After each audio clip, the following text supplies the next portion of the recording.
striking back at the Islamic State. This is SkyWatchTV for Wednesday, November 18th, 2015. I'm Derek Gilbert. Today, a special broadcast as we try to get a sense of how the West might respond to the brutal terror attacks in Paris last Friday.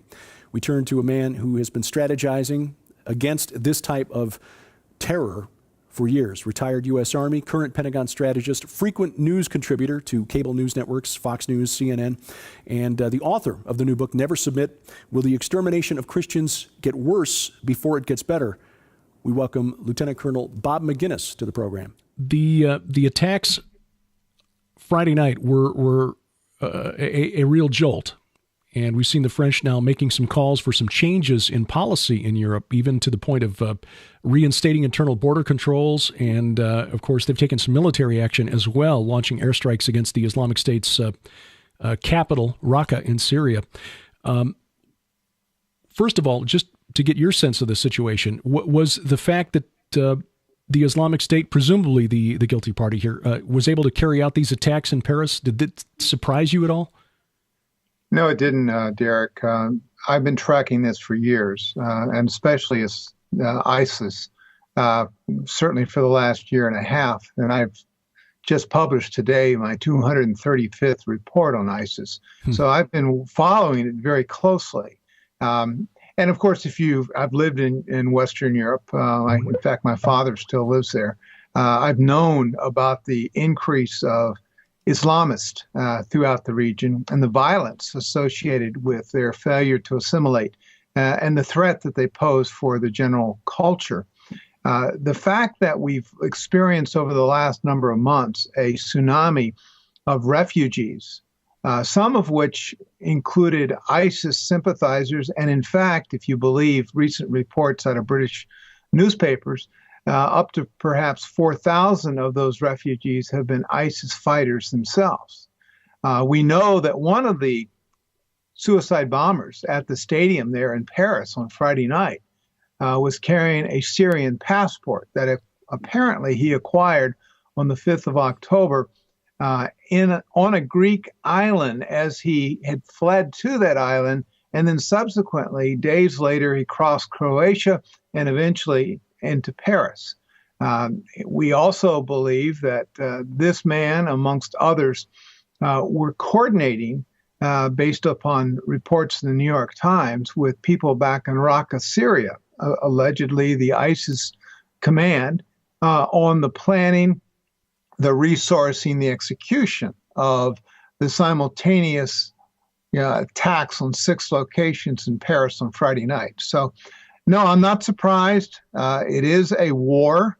It's one that we must recognize and immediately respond to. But unfortunately, given the stupid, naive approach taken by this administration in the United States, I fear that it will take events like what happened in Paris to happen here before this president will do anything meaningful. Did you watch the Democratic presidential debate Saturday night? And if so, how did you avoid throwing a brick through your television? Yeah, I watched some of the clips from that, and it was very difficult. They did not name Islam as center of this problem. No. They tried to obfuscate, responsibility. I think if we're going to have the next president, we want that next president to have his or her eyes open to what the facts are on the ground. That's why I wrote Never Submit, because not only is there Christian genocide in the Mideast, but all non-Muslims are in fear, and even the Shia Muslims who are not obviously Sunni. And now they're bringing that same intolerance, that same barbarian approach to life to Western Europe, and they will bring it to this country if we open our doors, as this president would have us do. Yeah. The French, as I mentioned, responded immediately with strikes from their, I believe was from their aircraft carrier, the Charles de Gaulle? No, the Charles de Gaulle isn't quite in the Gulf yet. They had aircraft in UAE and in Jordan. Okay. And they obviously had refueling missions, but they went after 4 different types of targets in Raqqa, training facilities, which for some reason we haven't touched, command and control facilities, and depots and other types of activities, recruiting center and the like. These are targets that we should have hit a long time ago. There are, in fact, 60 different training facilities for ISIS in Iraq and Syria, turning out at least 1,000 fighters a month. So, as fast as we think we're killing ISIS people, they're regenerating, and they're got the help of a lot of people from overseas, to include some Americans that are going there. One of the things that surprised me was that one of the young men who's now being searched for by the, as we record this on Monday afternoon, by the French authorities, was recently interviewed by the Islamic State for its official publication, Dabiq, calling him al-Belgiki, or the Belgian. Given that they're not making any secret of what they want to do and even who their guys are, why have the Western Europeans, and why do we here in the United States have such a difficult time just saying what they're trying to do? I mean, with a few exceptions on the left, guys like Bill Maher, who's no friend of Christians, at least recognizes what's going on. Why do the rest of us seem to have such trouble identifying the problem for what it is? Well, the political correctness has inundated our culture and made us so scared of saying Islam is the center of this tragic situation. It's claiming the lives of a lot of innocent people. Our president and on down have refused to invoke Islam as a major problem here. They're saying it's a terrorism, or it's Islamist at the worst. I was on CNN yesterday talking to Chris Cuomo, who was in Paris, and the issue of what's behind this, what are Islamists, came up, and we explained that yes, there are people that believe in the 7th century prophets' radical teachings. They believe in beheading. They believe in sexual slavery. They believe in a host of other things, beheading, that that they execute every day. And when you talked about, Derek, about Dabiq, of course, their magazine named after the town where the final battle will take place between Christians, the Romans or the West, and the Islamists. That particular magazine is full of eschatological, statements about, what's the future going to hold, how they have to destroy Israel and the West, and how they're going to do that. These people actually believe in what they're saying and what they're doing. And yet the West refuses to embrace the fact that Islamic ideology is something that is as intolerable as truly it is. Getting back to the military response here, obviously the French, as you say, attacking targets that we should have been attacking during the year plus that we've been launching airstrikes against the Islamic State in Syria and Iraq. What should the next step be?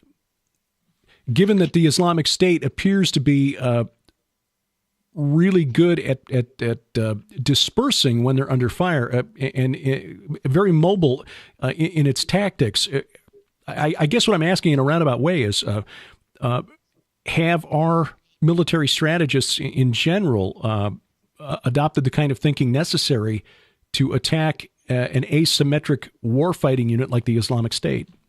Well, you cannot defeat an asymmetric, enemy from the air.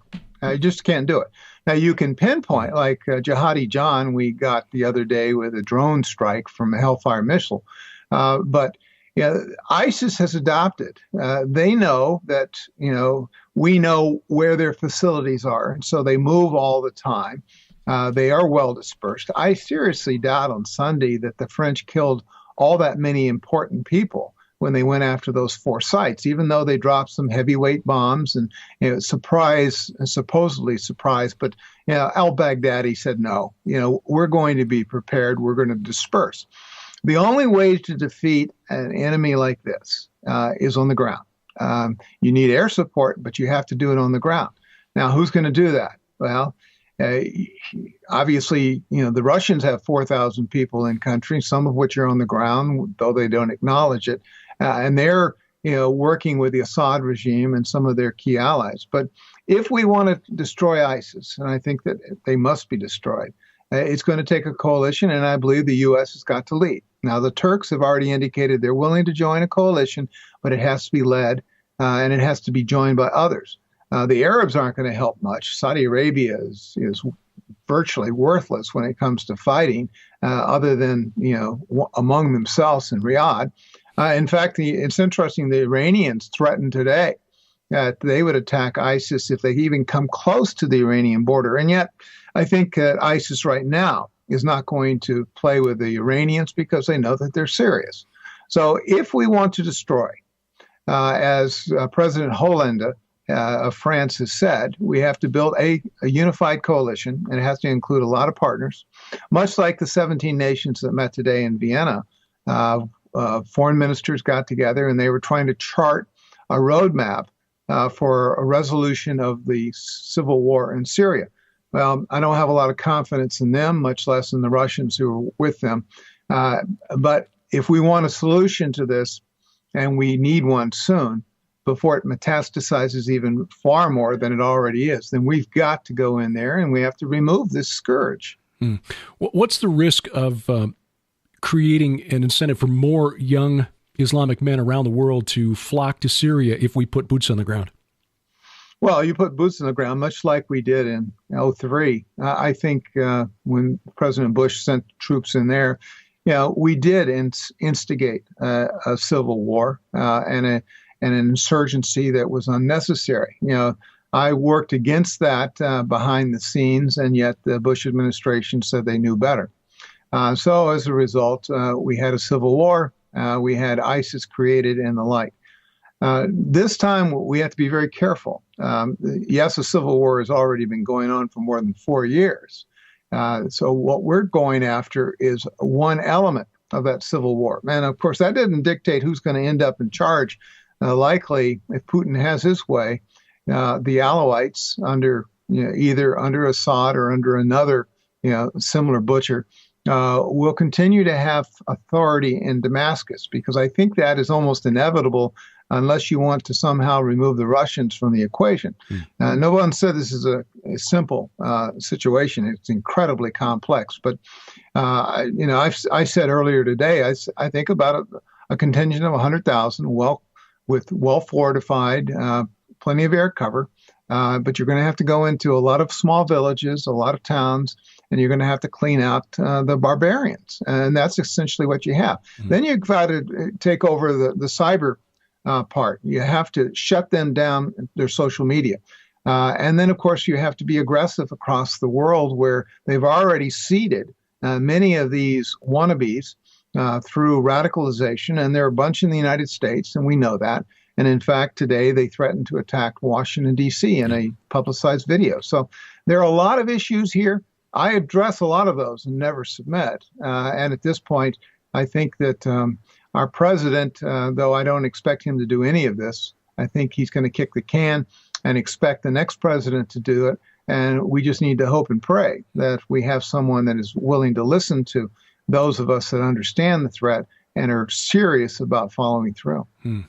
It's one that hits close to home for a lot of folks. It hits close to home in our family. We've got a young man who is, I won't identify which side of the family or wherever, but he just recently graduated and is now an active duty U.S. Marine, and maybe one that will be called on in this effort.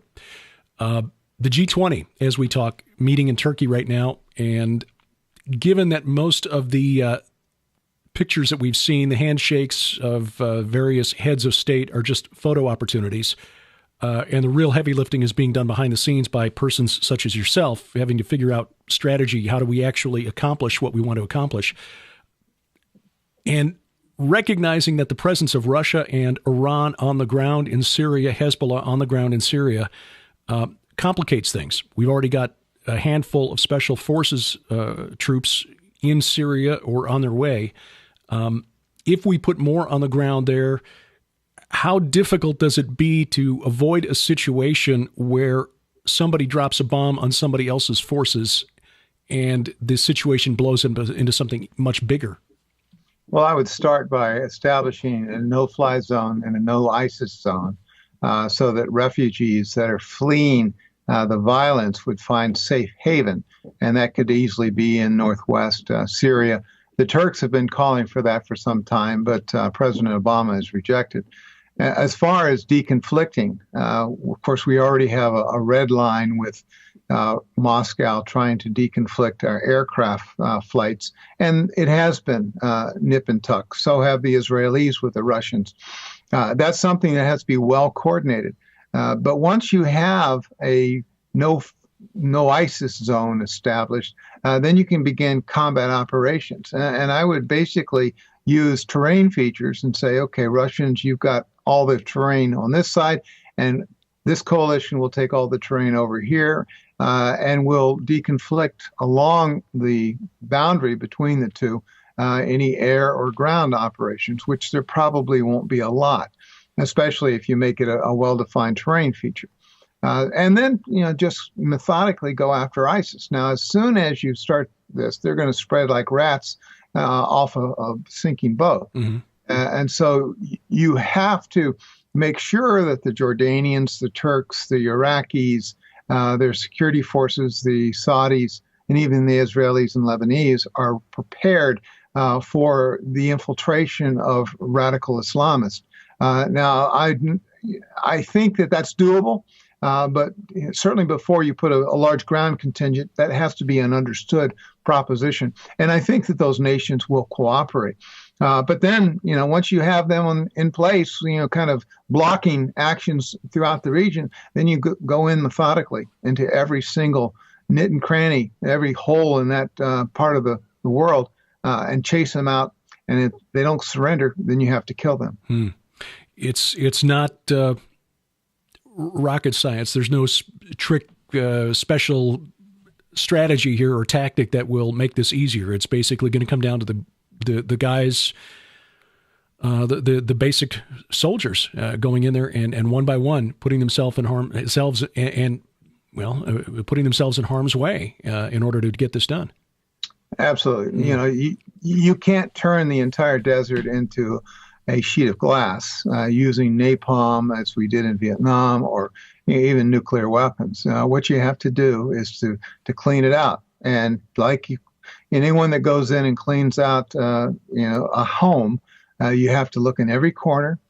You have to scrub hard some places, but eventually it will be clean. And unfortunately, because there are innocent people in the midst, innocent people will die, and that's always happened in war. We don't want that, and they will hide behind the innocents. So it's going to be a very, very tough fight. And because these people have demonstrated an unwillingness to give up, as we saw the other night in Paris. They blew themselves up when they ran out of ammunition. Well, these people will do much the same. So they believe in what they believe. Their ideology is firm. Their view of the future and their cause is, in many cases, very clear to them. They expect to go to paradise for sacrificing for their God. Well, I think we should help as many of them as we can.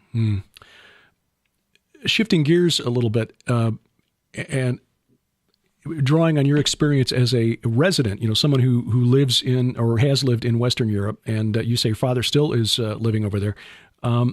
You got a little better insight into this than I do. I just wonder how long the Europeans who still seem to be afraid of the accusations that followed them after World War II. The accusations of racism and genocide and so forth. But somewhere in Western Europe, you've got the spirit of the people who, 1,000 years ago were, the Vikings and, the Saxon warriors and so forth, who basically kicked the Britons out of Britain and kicked the Celts out of Europe. How long are the Germans, the Norwegians, the Danes, the Swedes, and so forth, the French, the Franks, who basically took over all of Europe, after the fall of the Roman Empire? How long are they going to allow this kind of thing to go on before far-right groups like the political party that is led by Le Pen in France rise up and start taking action in their own hands? Yeah, Marine Le Pen said the other day that France is not safe any longer. And it resonates with a significant part of the population. You found many groups, even in Germany, that are growing sick of what Merkel has done in that country. There was a demonstration on Saturday for that is support of the refugees in Hamburg. 6,000 people showed up. But I've been in contact with a man in Hamburg, and he said, look, 80% of the Germans have no tolerance for what Merkel has done. Yeah. That's why her popularity is in the toilet right now. I've been talking to a guy that lives on the Austrian border in Germany, and he says, well, maybe it's been a bit exaggerated. But what I'm finding as I look around from Sweden all the way down to Croatia and Greece and east to Germany and Poland, or east to Hungary and Poland, is that there is a growing dissatisfaction with the political class, that they don't understand the real problems. They're draining their economies. In fact, the new prime minister of Poland said, no more refugees. We're not taking it. The Swedes have closed their border. Of course, the French have temporarily. The French are especially a bizarre situation in that Holland has called it a war, but he refuses to call ISIS ISIS. He calls it Daesh. And because it takes out the name Islam. Even the mayor, I heard her when I was on CNN the other day, declare that we're not against Muslims. We're just against these extremists. Well, if you don't know your enemy, like Sun Tzu, the Chinese military theorist, said many years ago, you have to know the enemy and know yourselves, and then you're not going to be fearful of 100 battles. Well, the French, I'm not sure really know their enemy. I'm not sure here in America we really know our enemy, and yet we face a situation where I believe they're growing in our own ranks, and we're not aware of it and much less prepared to resist. Is this an existential struggle for the nations of Europe? Well, I think it is existential because many of these people that, you've got about 6 million Muslims in an 82 million population in Germany that failed to assimilate. Now, when you look at the demographics, one of the reasons that Merkel has invited outsiders in is because the demographics of the German population are pretty old, and they need young workers. Yeah. And they've gone through 2 similar immigration periods before, and those have worked out reasonably well. This one's very different in that 80% of the people immigrating are young men. And when a refugee comes into Germany, it's expected that in a few years they'll bring maybe 3 or 4 others with them. And then, of course, their fertility rate is incredibly high. The German fertility rate, on the other hand, is about 1 per couple. Mm-hmm. You're talking about, according to a organization in Bavaria of municipalities, that you're probably going to talk in another 5-6 years as many as 20 million Muslims in a population of 80 million. So the demographics of Germany could radically shift. Yeah. And if they all fail to assimilate, as we've found already, then you begin to lose culture, language, and obviously you don't have borders. So these are very significant altering. I suspect that the EU itself will come apart before we have this. And then, of course, you'll have just chaos in some of these areas. And, of course, there are nationalists in those countries, the Le Pens or, the Jörg Haiders that I talked to years ago that, resisted this sort of thing, will start to pick up arms, and they'll have civil war. Mm-hmm. I hate to say this, but it may come to a day where the Norwegian Anders Breivik, who killed all of those teenagers on that summer camp a couple of years ago, might be viewed by some in that nation as a hero because it was this sort of thing that he allegedly that he claimed was what motivated him to do what he did. The history of the world, has there ever been a time when bringing together people groups that are radically different, that don't want to assimilate with one another, has worked out well? I mean, forcing diversity into close proximity with one another. Are there any historical examples we can point to say, yeah, that worked out and was a nice, peaceful situation? I'm not aware of any, Derek, and quite the contrary. The reason why we had the Crusades and starting about 1032 is because after 300 years of Islamic radicalism, where they destroyed thousands of Christian churches, they took over, most of the Christian world from North Africa, the Middle East, and Southern Europe. Finally, the last vestiges of Christianity, under the Pope's leadership, decided to go back and to try to open the Holy Land again, because they were being denied even access to the Holy Sepulchre, the Church of the Holy Sepulchre in Jerusalem. So I think that's a precedent that we may see today, in part because they truly are taking over Northern Africa, most of the Middle East. Unless we push back. Are we going to push back is because of political correctness and because our leaders today don't have the backbone that's necessary to come to the defense of their own culture, much less their own faith. Yeah.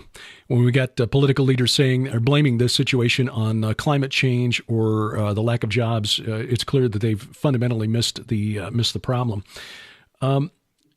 The ultimate shape of Syria and Iraq, and this is more of a political question than a military question, but again, we've got diverse groups that have not wanted to assimilate for thousands of years. We're talking about the Kurds, you've got the Shia, the Sunni that have been fighting each other since 650. How do we finally set, and of course then you got the Christian communities, or what's left of them in Syria and Iraq. How do we set up that part of the world with some sort of system that keeps the peace? Well, certainly what the Brits did after the First World War didn't work with Iraq. It was an artificial country. And what we've seen here of late, where the Kurds are, congregating in the north and the Sunnis in the middle and the Shia in the south, it just has never worked. The same thing with Syria. You have the Alawites. We're dominating a country of mostly Sunnis. And the tribal differences, the ethnic differences, the religious differences really do matter. And so you're probably going to have to balkanize those countries into a Kurdistan, which is something that the Turks have resisted. But you've got Kurds in southeast Turkey, you have them in Syria and Iraq and Iran. So those countries are going to have to come to some realization that, maybe for peace and the future, we need to give these people their own piece of terrain. Same thing with those in Anbar province, the Sunnis, and of course the Sunnis that are in, especially east of Damascus, and then give the Alawites a little sector of, northwest Syria. If you don't, they're going to continue the hatred. They're going to continue the fighting. And until the Lord comes, nothing's going to change significantly if we try to force them into these untenable situations that we have today. Yeah, I'm no military scholar, and I don't consider myself an expert on geopolitics, but I've got pretty good reading comprehension. And so when we set up a constitutional government in Iraq and tried to set up a Western-style representative republic in a nation that's majority Shia and had been dominated for years by Sunnis, it didn't take a lot of imagination to see that there would be problems when the Shias got into power and they were, it was time for some payback. That's exactly what happened. We also, predicted that we have created the new best friend for Iran, which is the only majority Shia nation in the world. The Alawites are like Shia, but not quite. So why is it that people like me and my wife, who, like I said, we have no foreign policy experience at the professional level, we could see this coming, and yet our governments in the West went and did what they did anyway and tried to impose it, in spite of common sense?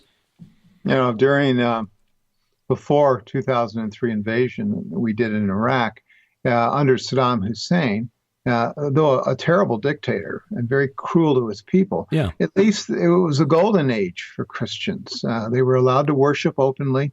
They were allowed to have their churches. They were allowed to participate in the civil life.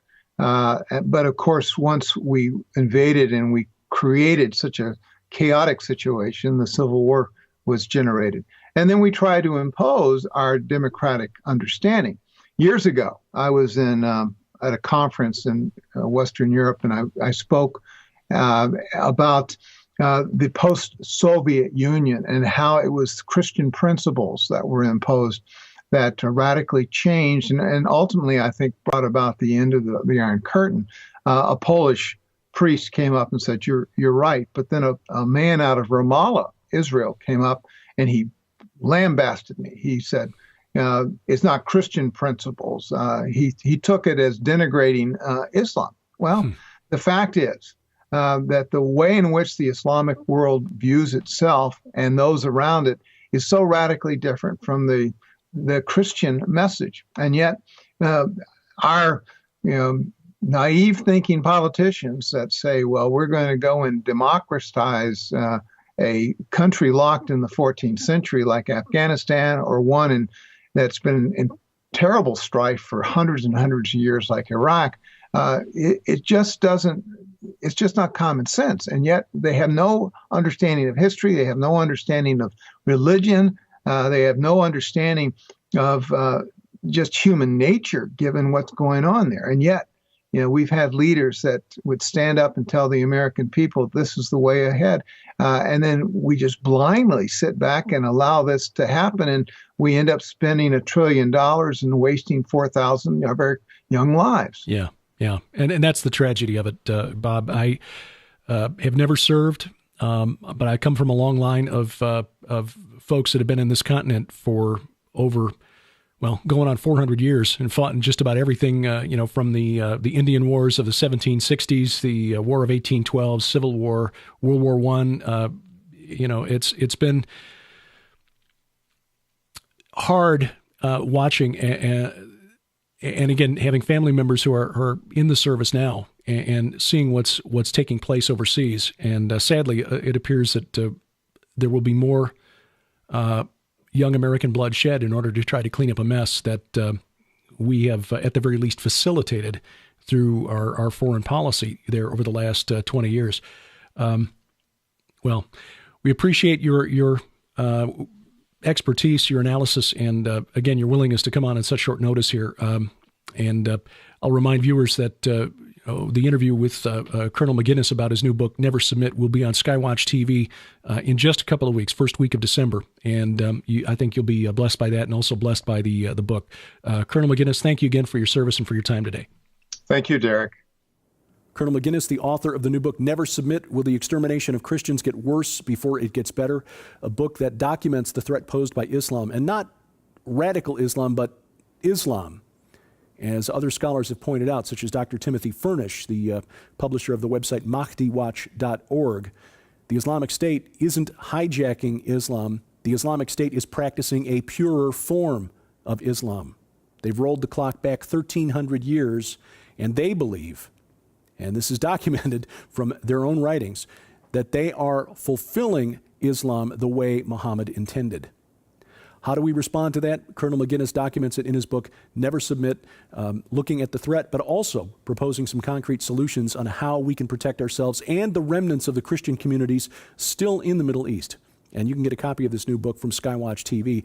$19.95 plus shipping and handling, but we'll add at no extra charge the book Blood on the Altar, which is an anthology including essays by a number of contributors, including yours truly. Again, both of those books, yours for $19.95 at SkyWatch TV Store. That's online at skywatchtvstore.com. And if you prefer to order by phone, the phone numbers are there at the website as well, skywatchtvstore.com. I am remiss, we're halfway through the month of December, and every month so far on SkyWatch TV, Tom Horn has made a point of offering a gift for your financial support, which is necessary to help us continue spreading the word as we do. Television time, as you might guess, is not inexpensive. So the month of November, a couple of books that are rather timely. Arms Open Wide by Sherry Gregg, a look at Jesus through the eyes of those he healed. And as we approach the holidays, Favorite Family Meals by Annabelle Carmel, 150 delicious and easy recipes, and you'll notice when you look at the cover of the book, the images, some of the food there decorated to look like creatures, animals, critters. The point, Annabelle Carmel is a best-selling children's food author, and this book is a way to get your kids involved in meal preparation. Fun, fast, and healthier than processed, prepackaged foods. Instructions on how to give posted at the website, skywatchtv.com. If you have comments, questions, or suggestions, please send those along. Use my email address, dgilbert@skywatchtv.com. And thank you for watching as we keep watch. I'm Derek Gilbert, and this is SkyWatch TV.